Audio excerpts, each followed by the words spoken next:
तो मेरा चैनल कथा भक्ति सागर में आप लोग का स्वागत है। आज हम बसंत पंचमी की एक पौराणिक कथा सुनेंगे। जब ब्रह्मा जी ने सृष्टि की रचना की, जीवों की रचना की, तो वो सोच रहे थे, रचना करने के बाद उन्हें कुछ सूना सूना लग रहा था। वो सोच रहे थे कि कुछ तो अधूरा है, कुछ तो कमी है इसमें, रचना में, संसार में बिल्कुल शांत लग रहा है।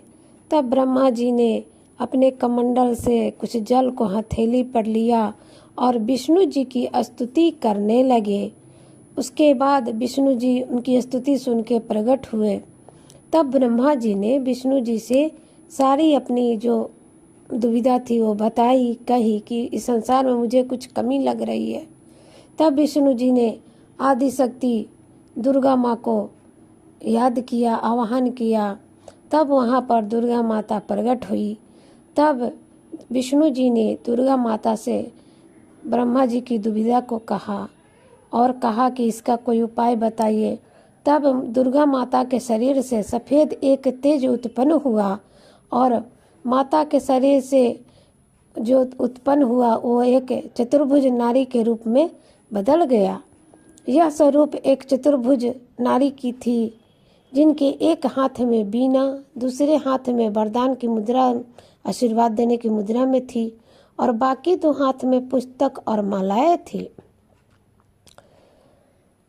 उसके बाद जो स्वरूप माता के शरीर से उत्पन्न हुआ, उन्होंने अपना बीना का तार छेड़ा, बीना बजाना शुरू किया, जिससे संसार में सभी जीव जंतु प्राणी को वाणी मिली, आवाज़ मिला, और जिससे बीना की तान सुनकर जलधारा में हलचल होने लगी और पवन जो हवा जो बह रही थी उसमें सरसराहट सुनाई देने लगी। इस तरह से संसार में उनका बीना का तान शुरू हुआ। फिर तभी सभी देवी देवताओं ने उन्हें प्रणाम किया और उनका नाम सरस्वती रख दिया। और दुर्गा जी ने ब्रह्मा जी से कहा कि मेरे तेज से उत्पन्न ये सती आपकी पत्नी बनेगी। जैसे लक्ष्मी जी विष्णु जी की शक्ति है, पार्वती जी महादेव जी की शक्ति है, उसी प्रकार से आपकी शक्ति ये सरस्वती बनेगी। उसके बाद वहाँ से दुर्गा माँ प्रस्थान कर गई।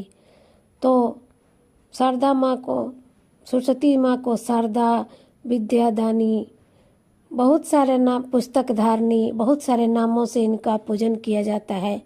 और श्री कृष्ण के पुराने कथाओं के अनुसार श्री कृष्ण जी ने उन्हें प्रसन्न होकर वरदान दिया था कि तुम्हारी बसंत पंचमी के दिन पूजा होगी।